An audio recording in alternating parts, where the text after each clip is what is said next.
കറി world. പൊറാട്ടകൾ ഇഷ്ടപ്പെടാത്തവരാരാളുള്ളത് അല്ലേ? അപ്പോൾ ഇന്ന് നമുക്ക് നല്ല സോഫ്റ്റായ സിലോൺ പൊറാട്ട അല്ലെങ്കിൽ പോക്കറ്റ് പൊറോട്ട അതെങ്ങനെ ഉണ്ടാക്കാമെന്ന് നോക്കാം. വളരെ എളുപ്പമാണ്, നല്ല ടേസ്റ്റുമാണ്. അതിന് വേണ്ട സാധനങ്ങൾ: ഒരു ബൗള് മൈദമാവ്, ഒരു ബൗള് ഗോതമ്പ് മാവ്. രണ്ടും ഞാൻ ഈക്വലാണ് എടുത്തിരിക്കുന്നത്. നിങ്ങൾക്ക് മൈദയിൽ തനിയെ ഉണ്ടാക്കാം. മൈദ വേണ്ട തോന്നുന്നവർക്ക് ഗോതമ്പ് പൊടി വെച്ചും ചെയ്യാം. ഒക്കെ ഓരോരുത്തരുടെ ഇഷ്ടത്തിനനുസരിച്ച് ചെയ്യാം. നല്ല ടേസ്റ്റാണിത്, നല്ല സോഫ്റ്റാണ്, ഒരു ബുദ്ധിമുട്ടും ഇല്ല ഉണ്ടാക്കാൻ. അപ്പോൾ ഞാനിതൊരു ബൗളിലേക്ക് ഇട്ടു. നമുക്ക് ഇതിനാവശ്യത്തിന് ഉപ്പ് ചേർത്ത് ഒന്ന് ഇളക്കി യോജിപ്പിക്കാം. ഇതിന് നമുക്ക് മുട്ടയുടെ ഒന്നും ആവശ്യമില്ല, മറ്റു പൊറോട്ടകളുടെ പോലെ നമുക്ക് അടിക്കേണ്ട ആവശ്യമൊന്നുമില്ല ഇതിന്. ഇപ്പോൾ ഇതിലേക്ക് ഞാൻ 1 ടീസ്പൂൺ എണ്ണ ചേർത്തു. നെയ്യ് ഇഷ്ടമുള്ളവർക്ക് നെയ്യും ചേർക്കാം കേട്ടോ. ഇതിലേക്ക് ഞാൻ കുറേശ്ശെ വെള്ളം ഒഴിച്ച് ഞാൻ കുഴച്ചെടുക്കുകയാണ്. നോർമൽ ടെമ്പറേച്ചറിലെ വെള്ളം തന്നെയാണ് കേട്ടോ, ചൂടുവെള്ളമൊന്നുമല്ല. അപ്പം ഞാൻ നന്നായി സോഫ്റ്റായിട്ട് കുഴച്ചെടുത്തു. ഞാനൊരു 5 മിനിറ്റ് നന്നായി കുഴച്ചു കേട്ടോ. കുഴച്ച് നല്ല കണ്ടോ ഇതുപോലെ സോഫ്റ്റ് ആവണം. സാധാരണ ചപ്പാത്തിയേക്കാളും കുറച്ചും കൂടി സോഫ്റ്റായിട്ട് കുഴച്ചെടുക്കാം. അപ്പം ഞാൻ അതിലേക്ക് 1 ടീസ്പൂൺ എണ്ണ ചേർത്തു, സൺഫ്ലവർ ഓയിൽ. ഈ സമയത്ത് നിങ്ങൾക്ക് നെയ്യ് വേണമെങ്കിൽ ചേർക്കാം. അപ്പം ഞാനിത് നന്നായി എല്ലാ ഭാഗത്തും തേച്ച് നന്നായിട്ട് 1 മണിക്കൂർ ഇത് അടച്ചു വെക്കണം. അപ്പോൾ കണ്ടില്ലേ, നല്ല സോഫ്റ്റാണ് കേട്ടോ. കണ്ടോ, നല്ല സോഫ്റ്റ് ആയിട്ടുണ്ട്. അപ്പോൾ ഇതുപോലെ 1 മണിക്കൂർ നമുക്കിത് അടച്ചു വയ്ക്കാം. നമുക്ക് 1 മണിക്കൂർ കഴിഞ്ഞിട്ട് നോക്കാം.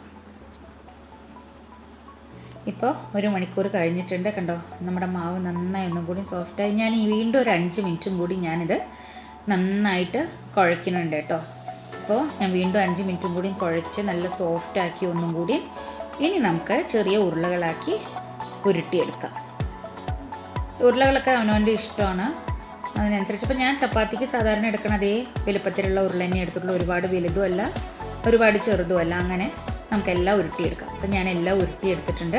ഇനി നമുക്കൊരു പലകയിലേക്ക് കുറച്ച് പൊടി വിതറിയിട്ട് നമുക്ക് സാധാരണ ചപ്പാത്തി ഉണ്ടാക്കുന്ന പോലെ പരത്തിയെടുക്കാം. എണ്ണയൊന്നും ഒരുപാട് ഇതിലേക്ക് ചേർക്കണ്ട. അപ്പോൾ ഞാൻ പരത്തിയെടുക്കുകയാണ്. ഷേപ്പൊന്നും നോക്കേണ്ട ആവശ്യമില്ല കേട്ടോ. നിങ്ങൾക്ക് ഷേപ്പ് കിട്ടണില്ലെങ്കിൽ ഒരു പ്രശ്നവുമില്ല. കണ്ടോ, ഈ ഒരു ഖനത്തിൽ മതി കേട്ടോ, ഒരുപാട് ഖനം കുറയ്ക്കേണ്ട. ഈ സമയത്ത് നമുക്ക് കുറച്ച് എണ്ണ തടവി കൊടുക്കുക. അതിൻ്റെ മുകളിൽ കുറച്ച് മതി, ഒരുപാടൊന്നും വേണ്ട. ഇതുപോലെ ബ്രഷ് ഉണ്ടെന്നുണ്ടെങ്കിൽ അതൊന്ന് ജസ്റ്റ് തടവിയാൽ മതി. കുറച്ച് പൊടിയിട്ട് കൊടുക്കുക. മൈദമാവോ അല്ലാന്നുണ്ടെങ്കിൽ ഗോതമ്പ് മാവോ ഏതിനെങ്കിലും ഒരു പൊടി മതി.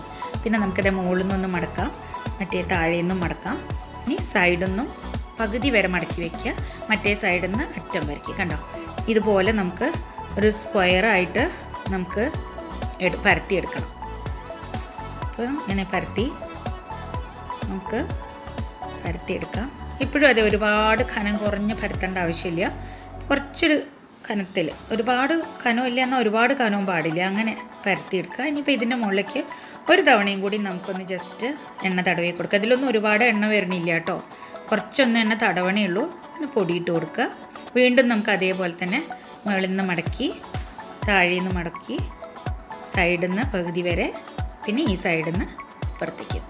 ഇനി നമുക്ക് ഇതേപോലെ പരത്തി എടുക്കാം.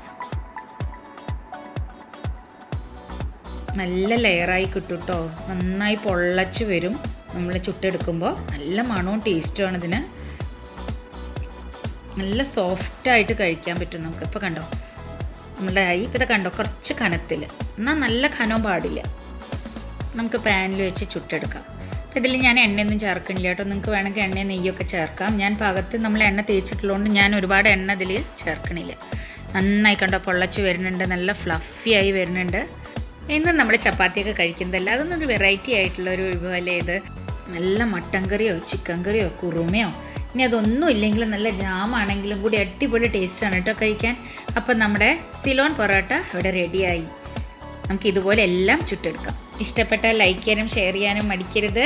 കമൻറ്റ് ബോക്സിൽ സജഷൻസ് അറിയിക്കണം. ഇതുവരെ സബ്സ്ക്രൈബ് ചെയ്ത എല്ലാവർക്കും ഒരുപാട് താങ്ക്സ്. ഇനിയും സബ്സ്ക്രൈബ് ചെയ്യാത്ത കൂട്ടുകാരുണ്ടെങ്കിൽ please subscribe my channel. Soft ആയിട്ടുള്ള ഈ പൊറോട്ടയുടെ റെസിപ്പി എല്ലാവർക്കും ഇഷ്ടപ്പെട്ട് കാണുമെന്ന് വിചാരിക്കണോ. എല്ലാവരും ട്രൈ ചെയ്ത് നോക്കുമെന്ന് പ്രതീക്ഷിക്കണോ. ഇനിയും നിങ്ങളുടെ സപ്പോർട്ടും സഹകരണവും കൂടെ ഉണ്ടാവണം. പുതിയ വിഭവമായി വീണ്ടും വരുന്നതായിരിക്കും. Till then bye bye.